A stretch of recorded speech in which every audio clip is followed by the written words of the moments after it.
How's it going, YouTube? This is Skull, and today I am going to be giving you a 6 months later review of my Galaxy Z Flip 3. So this is a phone that I bought in December 2021, and I gotta tell you, I absolutely love it. This is such a great phone. I really have a lot to say about it. But first, I should tell you about my road leading up to getting this. I actually wanted a Z Fold 3, not a Z Flip 3, but those are freaking expensive. So I decided to settle for this. I've actually wanted a flip phone in general for quite some time. And yeah, this was like the first year where I looked at one and said, you know what, I'm ready to get it. So I got it in December, and now it's May, 6 months later, and I want to tell you about it. For comparison, my previous phone, my previous daily driver, was the Galaxy Note 9, and I gotta tell you, I absolutely love this phone. I put a lot of love and care into this, as you could probably see just by looking at it. I gave it this Pokédex look, so, and like I got this widget that is supposed to rotate between Pokemon, but right now it just doesn't seem to want to do it on its own anyway. I even got this Rotom Pokédex back case for it. It's just to make it look like a nice Pokédex, and I gotta tell you, I absolutely love this thing. You can see just how many apps I put on it and stuff like that. And you know what? This was actually a really good phone, and I still use it every once in a while, including to record this very video that you're watching. Wait, how am I recording the video if I'm holding the phone right now? Through the power of editing, my friends. So, back to the Flip. Like I said, I've wanted one for quite some time. I just was very unable to justify the cost of getting one. When this released, this particular model cost $1,000, which is cheaper than previous models, but still very expensive for unproven technology. I mean, especially like that crease in the center, you know, how much is that going to bug you?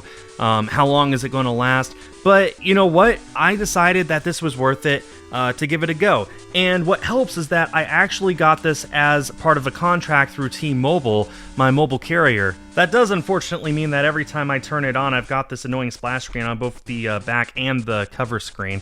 It's very, very annoying, and even when the contract's over, there's no way to take that off. So, but hey, you know what? It's worth it, because instead of paying $1,000 for this, I only paid $500. And you know what? I think $500 is a good price for this phone. This is a very capable device. It is not a flagship, and it should not be as expensive as a flagship. I would say this is a $500 phone, and I am happy with paying that price for it. And for the record, if you were to get one of these unlocked right now, it would cost you about $800 brand spanking new as of the time I'm recording this video. Let me tell you though, this was absolutely worth the upgrade. I use this all the time as a content creator, as just someone who needs a phone on me at all times. This is just great. You can just get your notifications right here. If you get something, you just scroll to the left and it shows that. You can control your music player. You can look at the weather once the phone is done loading in. Holy cow, this is the slowest I've ever seen it turn on. There we go. As a content creator, this is worth it because this can record in 4K 60 non-stop until the storage is full. So if I wanted to record for a full 45 minutes, I'm able to. Whereas on my old Note 9, I was limited to only 5 minutes at a time. It's totally worth it for the upgrade. And yes, the problem of the Flip, and with the folding phones in general from Samsung, is it's last year's technology on next year's system. So we have very old cameras on here. We've got very old software on here from Samsung themselves. Like I said earlier, this is not a flagship phone. This is not something that you should go out and buy expecting to have the latest and greatest. I mean, their S22 Ultra would be that, and this is more comparable to something like an S10. It is not cutting edge technology as far as what's under the hood. In fact, the only cutting edge part of it is the hood itself. Even so, it was 2 years newer than my Note 9. Just something I thought I'd point out here. Look, there's a widget for Pokemon Go that lets you know how close an egg is to hatching. I bet most of you didn't know that. Let me tell you, like, this is actually bugging me here, because I usually have a case on this, which saddens me, because this is such a beautiful shade of green. That's why I got this one in particular instead of the black one or the pearl one, because I love this shade of green. But let me tell you, you really need to put a case on this. That is so slippery, it's so hard to get a grip on it, and this is not the kind of phone that you want to drop. So yeah, I usually have this case on it. Oh man, that already feels better. It adds some thickness to it, it adds some protection to the outside glass. It does absolutely nothing to help the middle screen of course, you know, the inside screen. But you know what? That's fine because it is its own protection, and I'll explain why in a minute. Let me tell you guys, once you go folding phone, you can't go back. I still have my Note 9, I have an iPhone 7 Plus, and my SIM card, I could swap between those whenever I want. I never want to. The only reason that I would need to use my Note 9 is if I was on a trip and I needed to save my battery as much as possible. That's like the only benefit that using a Note 9 has to using this, is that it has a 30% bigger battery. The Flip, the battery does suck. Oh, look, I just got notifications. So if I were to double tap there and scroll left, there we go. I just got invited to a Pokemon Go raid. Sorry, Elshim. The Flip is just so convenient. It fits in your hand so well. It's so nice to hold. It gets everything done. It fits in your pocket well. I cannot describe to you how comfortable it is to have a flip phone and how big and bulky non-flipping phones are in comparison, especially these days when they're getting bigger and bulkier without being able to flip.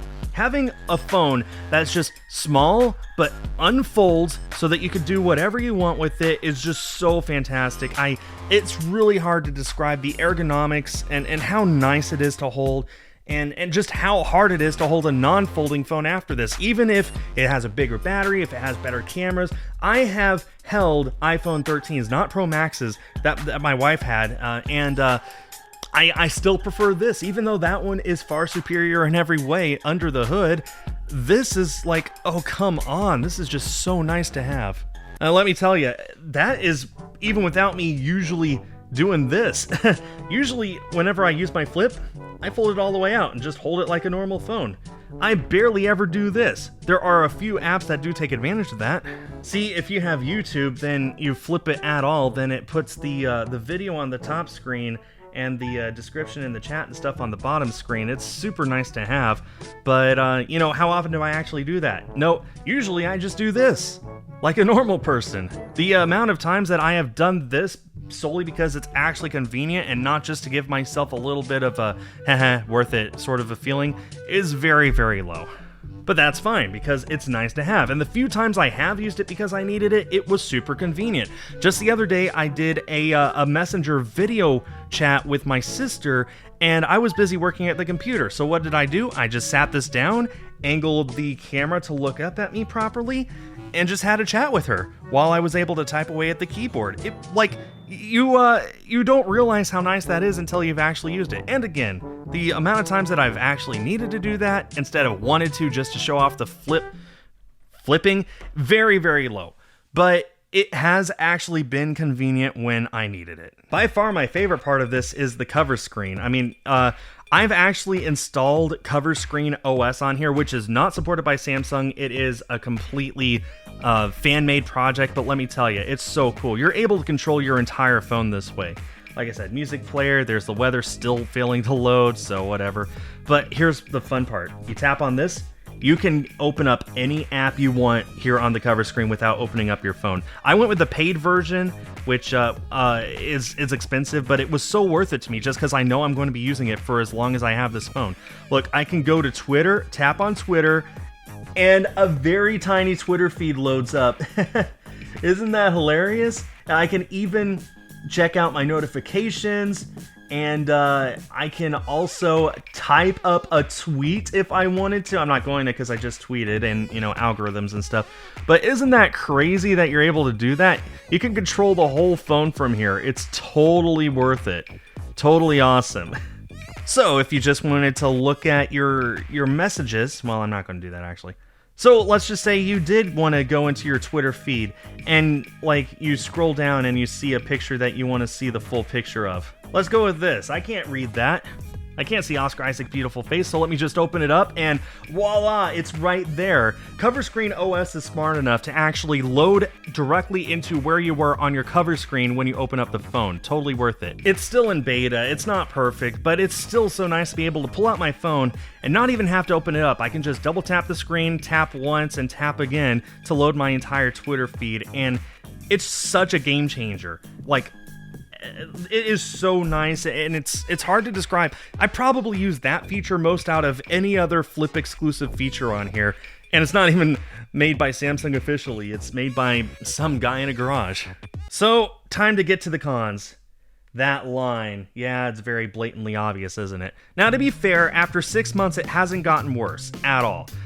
This is just as visible and invisible as it was the day that I unboxed this. When you're watching a video and the phone is at full brightness, you can't even see it. You know, I mean, if you have the light hitting it at the right angle, you can totally see it, and you could probably see this line right here. Let me go ahead and talk about that. That is a very blatantly obvious crease, like crack in the crease. Like, it is, I can feel it with my fingernail. Don't scratch this with your fingernails, by the way. But it is there. And when I first saw that forming about a month or two ago, I was like, well, I guess this technology still isn't perfect. But then I realized that's not on the display. It's on the screen protector on top of the display. Here, you might be able to make out this crease here that goes around the notch and all that. That is the screen protector that comes with the Flip 3. And Samsung highly recommends that you leave that screen protector on in order to give the screen just a little bit of extra protection, and I have. And because of that, that is what is cracking there, not the display underneath. I have done plenty of tests on my own just to make sure that the display underneath is perfectly fine, and it is. So if I ever wanted to swap out this screen protector for a different one, I could and make that go away. Right now, it's not that big of an issue. It isn't really something that I notice all that much, so it's still okay. Oh, hi, it's me, once again editing this trash video. So, first of all, I've given my Flip a brand new case. I just really love this one. This is a Game Boy Color themed case, and also I ended up taking off the screen protector. And as you can see, no line, no crease whatsoever. You might not even be able to tell where on the screen the crease is supposed to be. It's really nice. Oh, and eggs are ready to hatch, how about that? But yeah, I decided just to show you that I took the protector off and it makes the screen look so much nicer. And yeah, you can buy replacement screen protectors on Amazon if you want, but considering I'm only going to be keeping this as my main phone for another 2 or 3 months until the Z Fold 4 comes out and the Google Pixel 7 Pro, those are my next phones I'm going to be getting, so I just decided, you know what, taking off that screen protector, good enough for now. But yeah, you saw how nice it was. Not like that whatsoever. But yeah, that's the one flaw that I have found with this since I got it, is that crack in the screen protector itself, not the display underneath. The pixels themselves are perfectly okay. The screen itself is perfectly okay, it's just the screen protector. So if that's something you can live with, knowing the fact that you can swap it out at some point in the future, then yeah, that's the only issue. No DinkPod's heavy line right down the center of the screen here. Samsung really fixed the Z Flip 3 over last year's model, and I think that 6 months later, the fact that it looks identical, more or less, is proof of that. The only other flaws that I can think of so far with this are the battery. Like I said, whenever I need to use a battery for a long time, I use my Note, which I'm using to record this. And let me tell you, my Note, like, the camera has actually died 4 times since I started filming this. It's an old device, it has getting bugs on it, it's getting slow. So I really prefer this. But the fact is, if I need battery, I'll still swap to my Note, bugs and all, just because the battery on that is just so much bigger than this, it's not even funny. I've gone days where it doesn't even get to noon.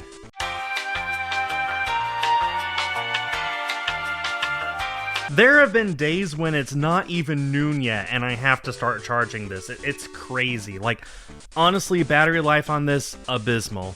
If Samsung can fix that with the Flip 4, then they have really got something really, really special. Even now, though, like, as long as I, leave it on a charger or don't use it all that much, then it's no big deal. So, here is the $800 question. Do I recommend it? Well, for me, it has been an incredible phone.